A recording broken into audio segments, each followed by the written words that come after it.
the output that you get is not always going to be directly proportionate to the effort that you put in.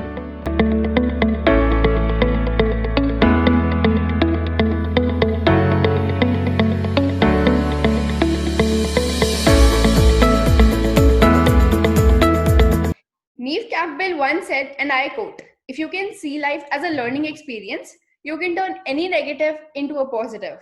On this note, ladies and gentlemen, we bring to you the fourth episode of our interview series, Let's Talk Business.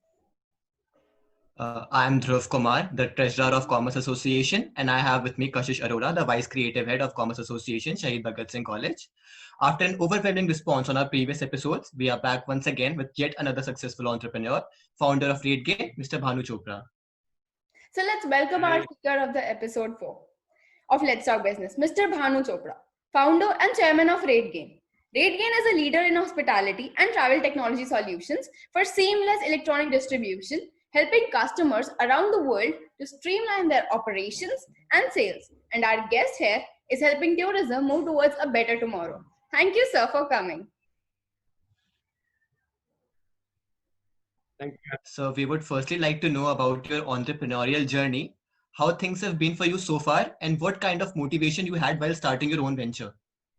Sure. So I'm a Delhi boy, and but I did my education in the U.S. I spent a number of years in the U.S. Got my undergrad degree, and then I started my career with Deloitte. And when I was sort of consulting, I quickly realized that there was a need to do. I used to travel a lot for work, and I found a need to do a lot of price comparison shopping for travel, and we have a lot of sites that do that today. And so I decided that I would build a price comparison website. That's how the initial idea sort of occurred to me, and moved back to India, built the technology, built the price comparison engine, but very quickly realized that it was going to be hard to sell a price comparison website to the US sitting out of India. So I pivoted the model from being B2C to B2B, and that's how we started RateGain. That's great to know, sir. So as per your LinkedIn profile, you are a loyal enemy of conventional wisdom. So could you please elaborate on your stance? Yeah, so by default, entrepreneurs are, as you know, sort of disruptors, and they don't follow the linear path that is laid out, by the society or the world. They're always looking to sort of disrupt.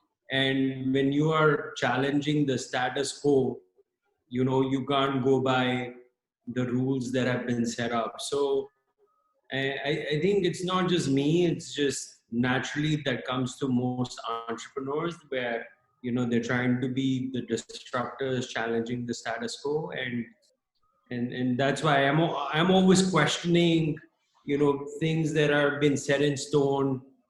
What sort of the rationale behind that also gets me into trouble with my family. Yes, sir. I think being an entrepreneur always means that you have to not go on the path that others are following and lay out your own paths. Exactly. So, what are the 3 important habits that you should think that one needs to incorporate in his or himself to be successful in his or her field? Yeah. So I think the big one in my head is resilience. You're gonna try different things, whether you're a professional or an entrepreneur. Sometimes you'll win, sometimes you'll fail. You see that even as a student, right? You study very hard, but you don't get the marks that you expect. So the output that you get is not always going to be directly proportionate to the effort that you put in, and it is very important to sort of accept that, and sort of build resilience capabilities. So there will be ups and downs, and they are all part of the journey. You need to take it in your stride, and sort of your goal should be to continue to be relentless in putting in the effort. So I think that's one. Second is as you guys sort of come out of your, getting your degrees, and I'm sure everybody is going to have goals in mind. But it's important to understand it's not, it's not reaching your goal that's so important. It's very important to enjoy the journey towards your goal. And then third is, in my opinion, is, leading a very, very sort of holistic life, meaning can't be just all about your career and, reaching your goals. It's very important to nurture a support ecosystem around you that helps you create that balance and ultimately will help you achieve your goals as well. Definitely agreed, sir. So we are basically running after one thing and we sacrifice on others. So it's very important we manage all of them. Sir, is there any popular entrepreneurial advice that you would disagree with? Right now, there is a lot of advice that goes around, getting funded.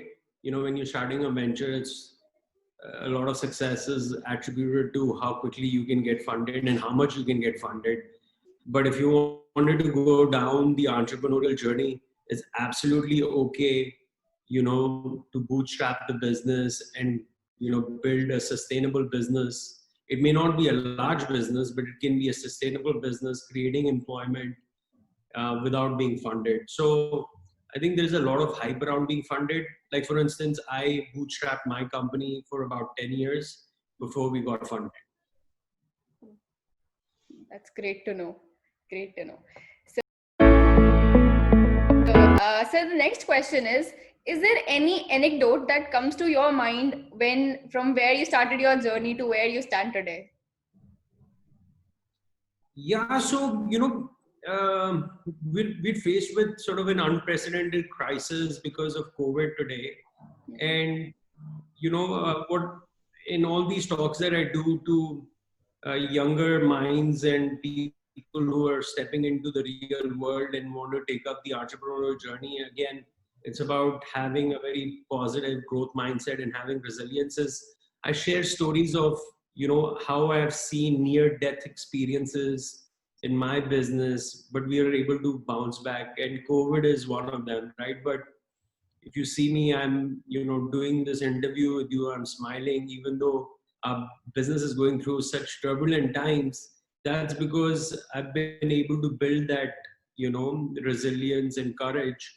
And so, one of the stories I can tell you is, which was a near death experience. So back in 2011, I had a big personal tragedy. I lost my father, but also I experienced a big setback in business where one of our big partners, customers, which was giving us almost 80% of our business, decided to walk away, right? So it was difficult enough to cope with my personal situation, but and in addition to that, now we had a huge crisis at work as well. And, those were very, very difficult and challenging days. And, but somehow, given the support system I had at home as well as at work, we had a great team, resilient team, ready to fight back. And, we pushed really, really hard. We got together, we huddled, we were positive, and we came through so well that not only did we recover all that revenue that we lost, which was significant within a year, but we started with, growing the company gangbusters. And as a result of which, we had a number of people reaching out to us to invest in RateGain. And then eventually I did raise money end of 2014, beginning 2015.